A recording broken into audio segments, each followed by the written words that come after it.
let's get excited. It's time for another unboxing video. This is a, I don't know, it's an HP laptop, 14-inch Probook 440 G6.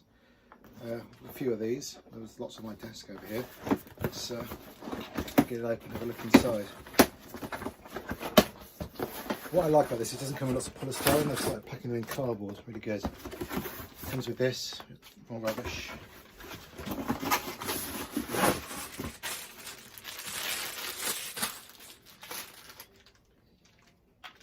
Lead, get that set up.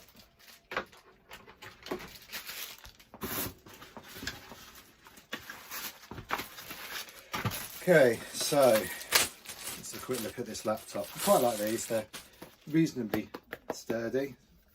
Basic budget business grade laptop. It has headphone to USB, HDMI, network, USB-C type, quite important to have that now, power connector. And then on the other side we've got one USB and it's got an SD card slot. Nothing on the front, so that's good. In terms of keyboard's all right. It's fairly rigid, not too wibbly wobbly. It's got a fingerprint scanner reader, if I can get it in camera. Don't really normally use this. I normally use Windows Hello now, to be honest, with the Face ID. Yeah, they're all right. They're not too heavy. It's not a bad machine. I don't think you'll go too far wrong with these if you want a basic budget business laptop. We've had probably about 1 in 20 have had trackpad issues out of the box. Had to go back. It's probably just a faulty batch, to be honest. But yeah, no, reasonable laptop. So I'm happy with these. If you want something cheap and cheerful for your business, it's not too heavy to carry around, they're absolutely fine. Anyway, thanks for watching. Hope that's of some use. And thanks. Cheers. Bye. So a bit more. The first thing we do, press the escape key, go into the boot menu. Oh, press the wrong button. Turn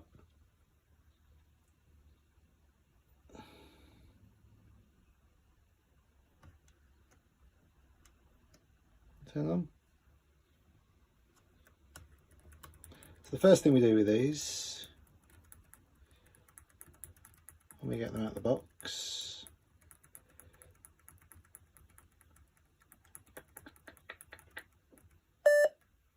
go to boot menu,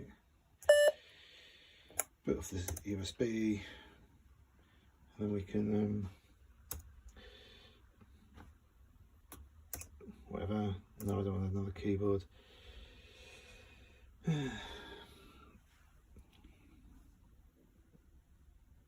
Hopefully I'll boot off USB this one as well, and then we get them all set up. Be fun, won't it? Just thinking about it. Anyway, that's all for now. There you go. The reason we do this is because I've had endless problems with Windows machines with random manufacturer software causing it to not work properly, so we just start from scratch. Definitely the best idea. We do have a MDT server that does this, but it's not here, so that's why they're being built by hand. Well, the first bit anyway, and then obviously our management tool will do all the software. Anyway, thanks for watching. Have a good day.